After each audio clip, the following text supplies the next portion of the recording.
Welcome.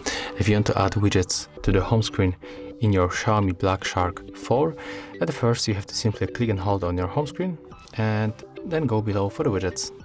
As you can see, when we are here, we can, for example, get this weather widget. So we have to click and hold it and then apply to the screen, for example, in this place.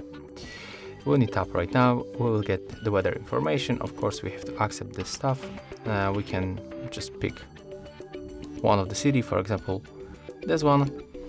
Update is on the way, and when we close it, we will get this kind of the information on the screen.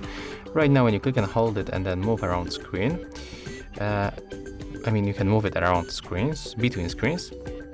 So we can move it, for example, here.